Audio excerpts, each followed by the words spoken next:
মাছটা সুন্দর করে মাখাবো।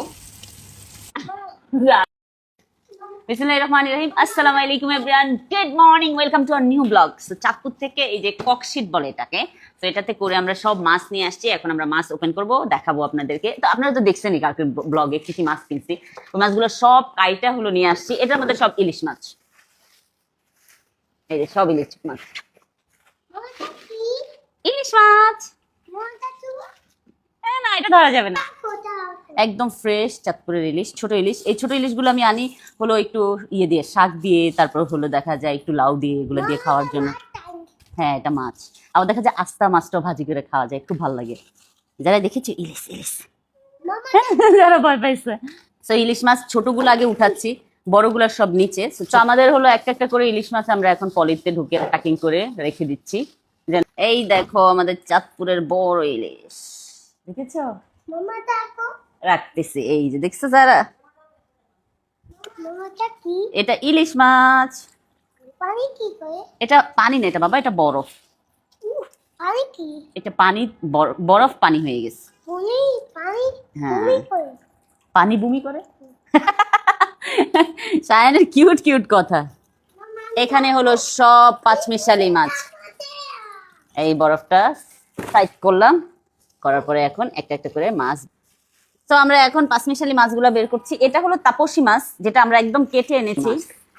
এই তাপসী মাছ এখন বের করতেছি, আমাদের চাঁদপুরের অরিজিনাল বাইলা মাছ।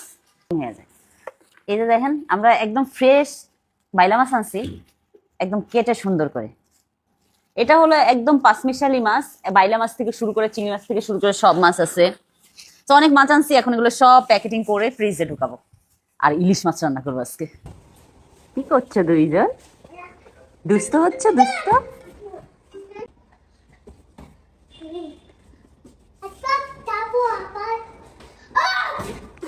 ওয়াও, দুজনের দুষ্টামি হচ্ছে,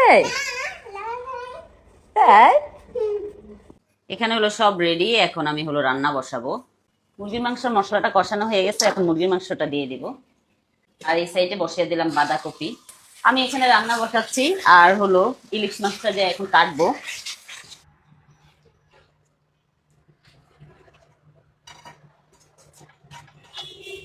আর ইলিশ মাছ কাটার টেকনিক হলো আপনার বুড়া আঙ্গুলের সমান করে টুকরা দিবেন,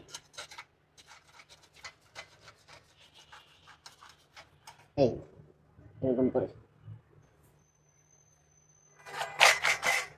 এখন এটাকে ভাজি করব।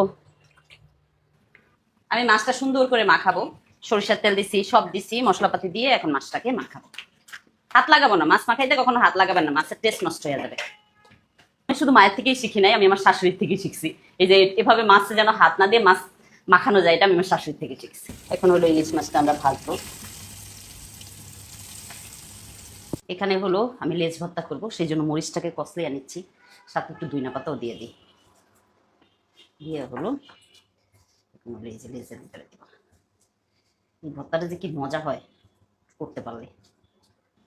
এখন আমি সরষের তেল একটু গরম দিয়ে দিচ্ছি। মাছ ভাজা হয়ে গেছে, ফ্রেশ মাছ, ফ্রেশ ভর্তা, দেখেই জিভে জল চলে আসছে।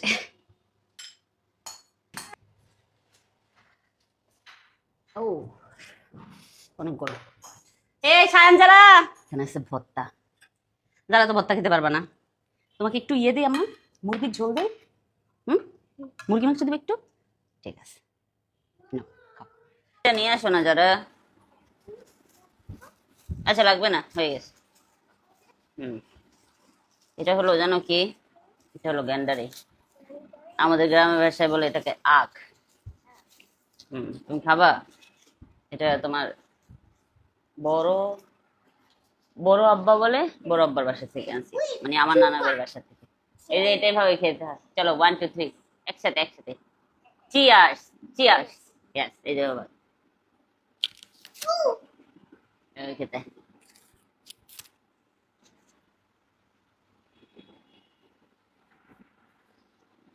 ইয়া, যাও একটা জায়ান ভাইকে ডেকে নিয়ে আসো।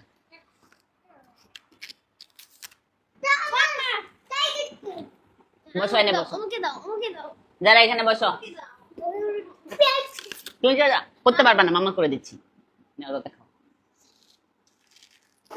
হুম, টেস্টি। ছেলে খুশি হয়ে গেছে।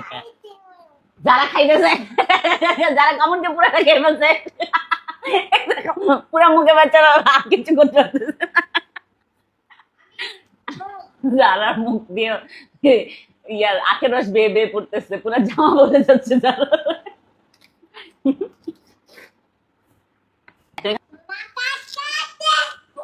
নানুর বাড়ি থেকে আখ আইনা সে আখ খাচ্ছে আমরা সবাই। তবে আপনাদের গ্রামের ভাষাটাকে কি বলে বলবেন? কেউ আখ বলে, কেউ গান্ডারি বলে। আজকের মতো ব্লগটা এখানেই শেষ করছি। Thank you so much for watching my video. Bye by.